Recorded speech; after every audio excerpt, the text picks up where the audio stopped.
Okay, ladies and gentlemen, very good evening from the Isle of Man. We're only going to keep this stream fairly short today because I've already been working non-stop on the new training program that's going to be coming out very shortly. I won't talk about that too much today because I want to get straight into the content.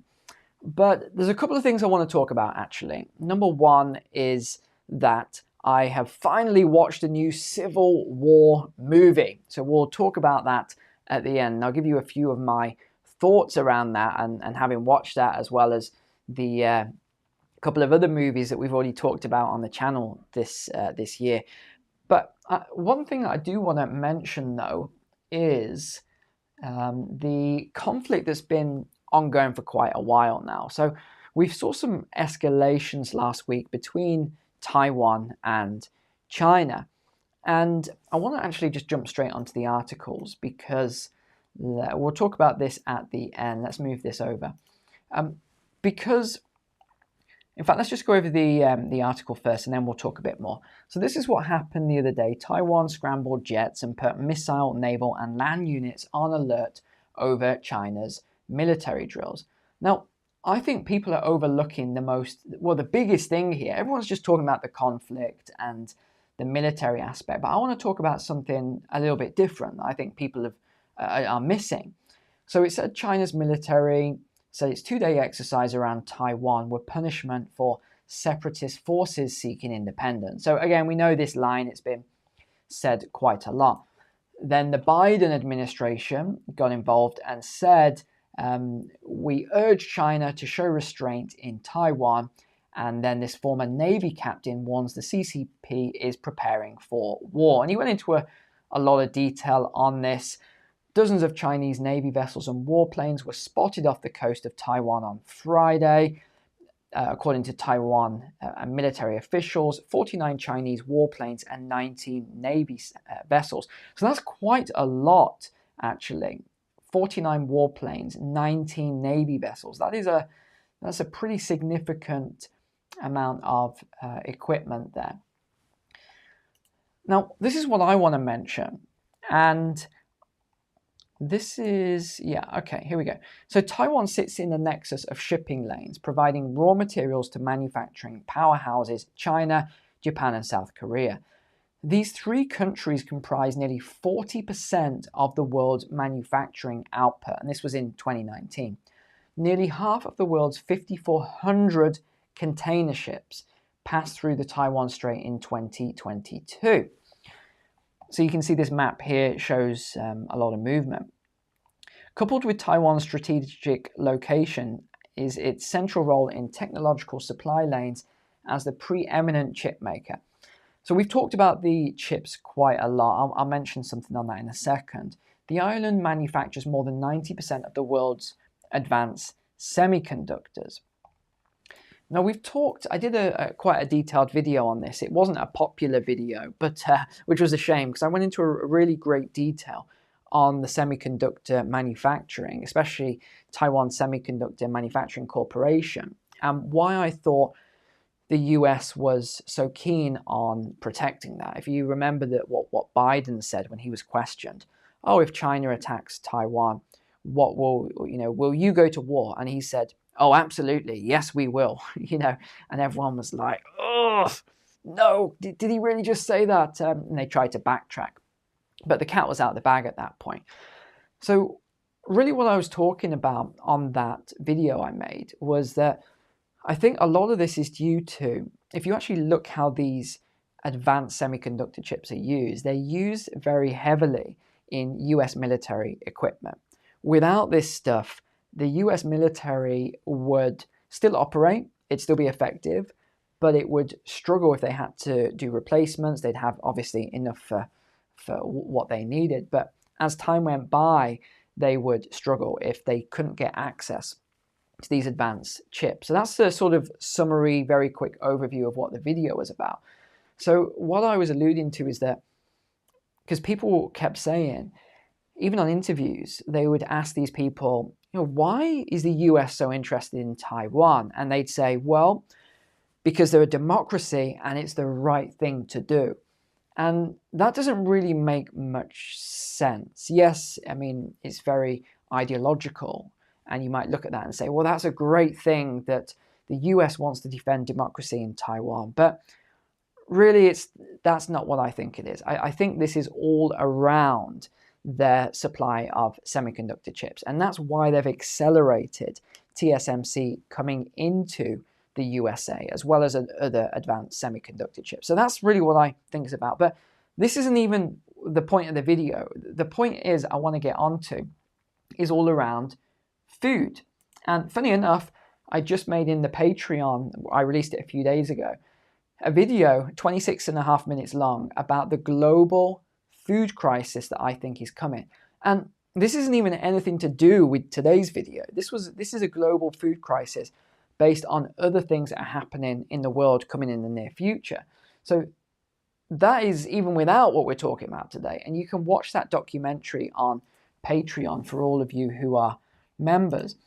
Now, let's move on with this then. As a war with China, which boasts the world's largest army and navy, would rattle worldwide commerce. Yes, it would. Globalization would break down, things would become more expensive, etc. But according to a model by Bloomberg, such a war would be a $10 trillion blow to the global economy. So that's 10% of GDP.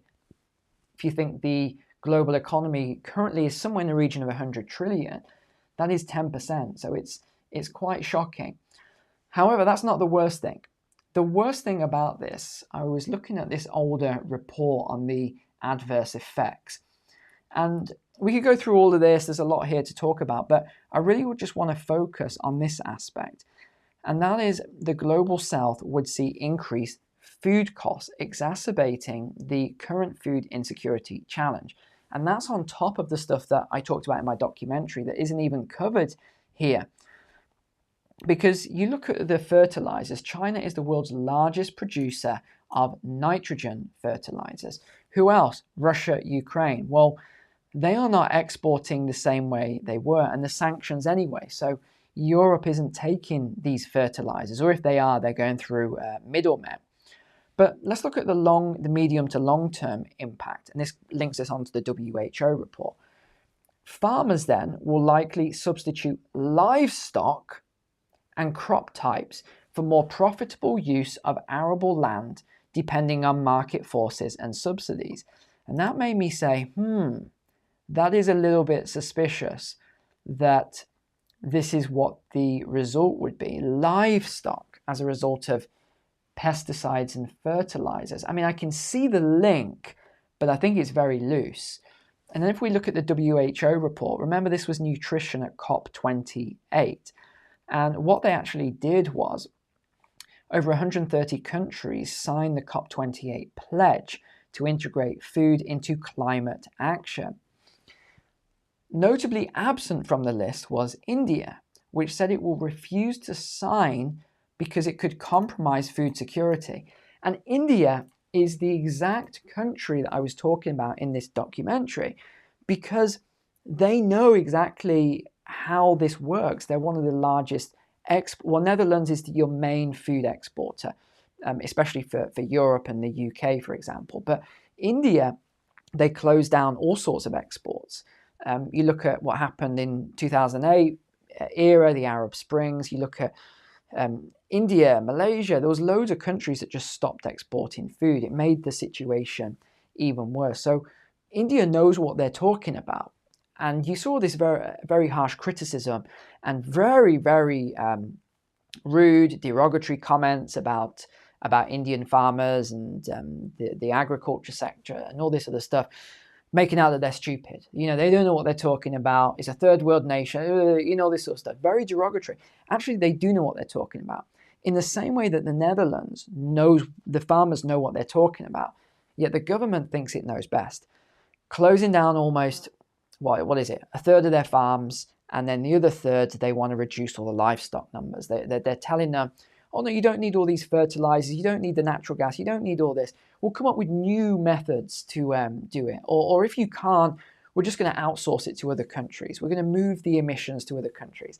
It's all one big game. It makes no sense, but people can't see through the illusion that is being portrayed. So they say, oh yeah, the emissions aren't being produced anymore. Thank goodness. Oh, we're going to be great in our country.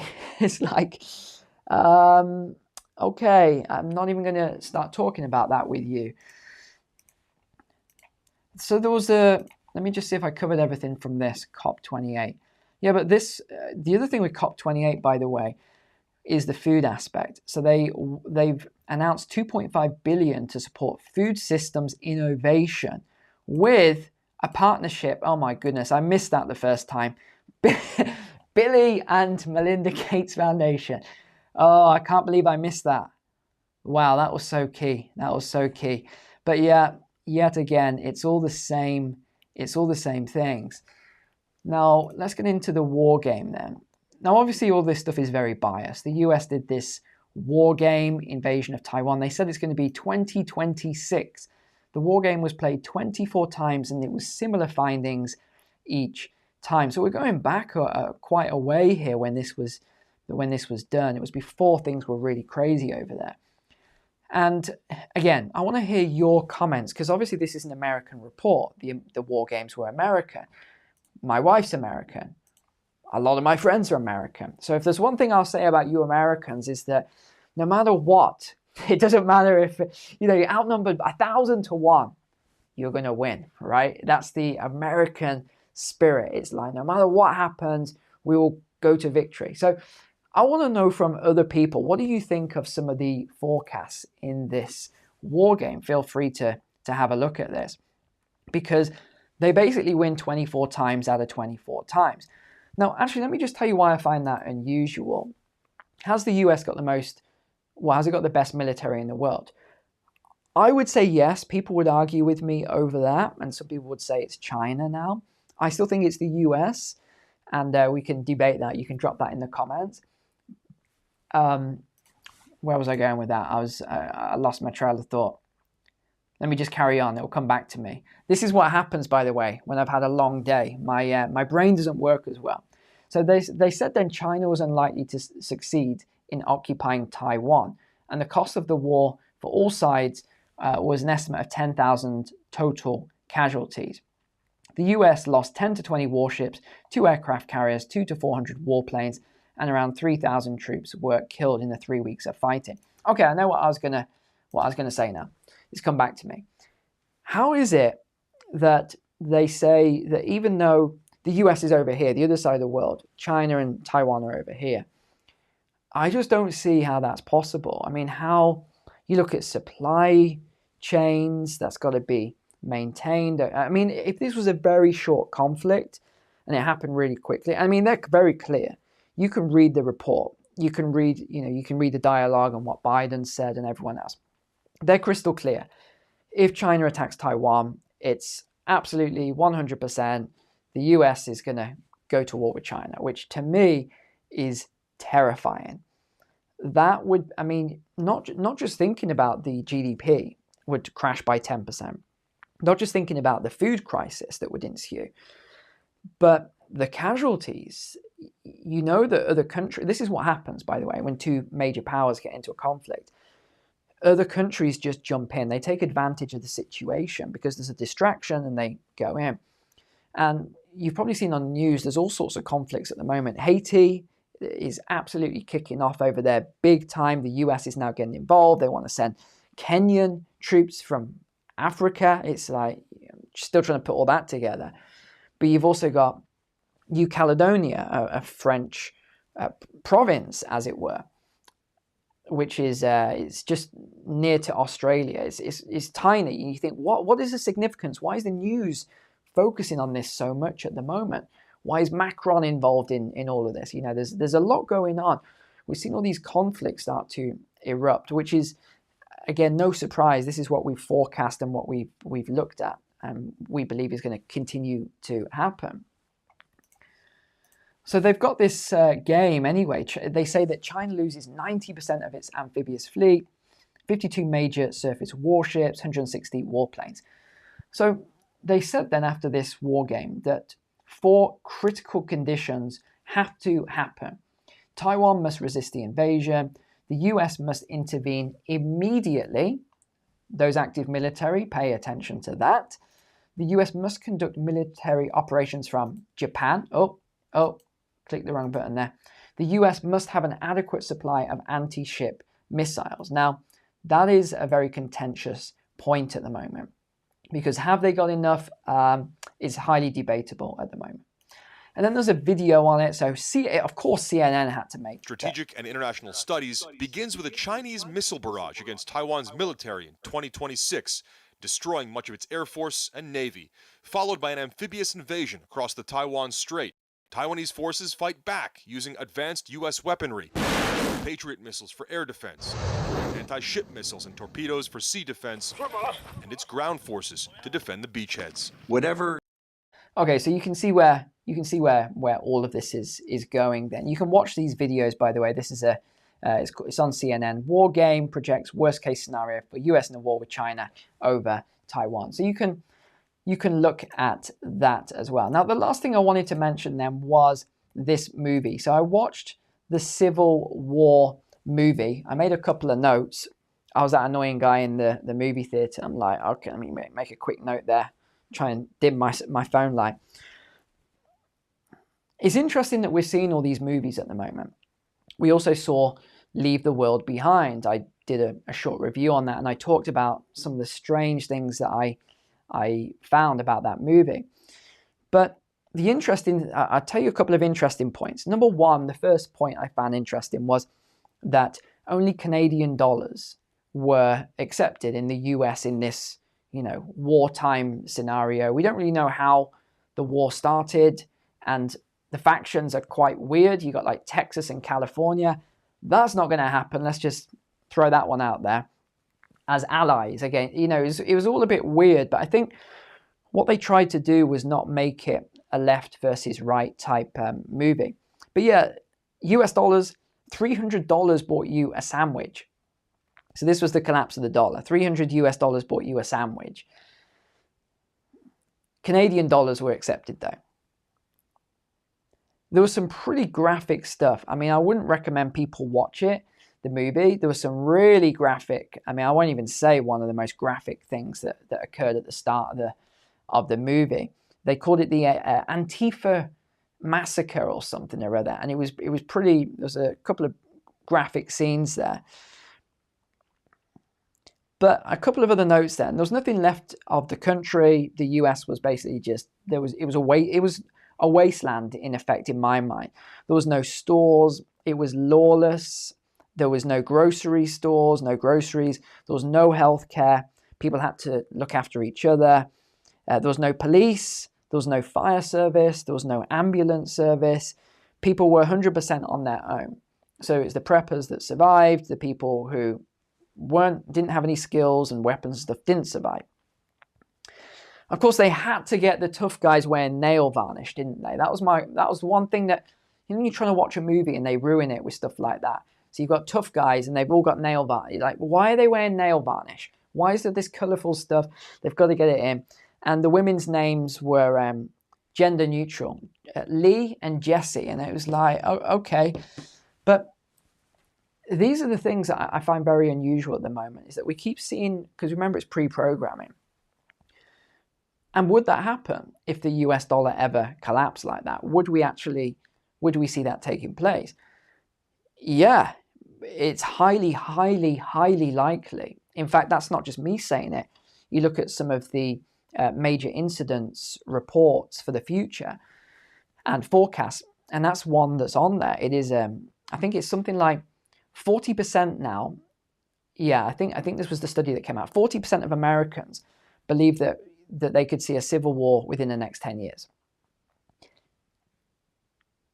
No, actually, so let me say it again. 40% Americans believe that we could see a civil war in the next 5 years. And 80% believe that it will be in the next 10 years. And these sort of surveys that come out, and again, this is in the mainstream media. Like, you've seen these surveys come out. And I think it's very worrying. I think all of this stuff that we're seeing on a day-by-day basis, or the movies, or the TV shows, all of this stuff that's coming out is worrying. And as always, all I can say is please just prepare as best that you can. there's not much more you can do. But please leave me some comments if you've seen that movie. What did you think? And also, what have we talked about today? So just a short one. Thanks for watching. Take care. God bless.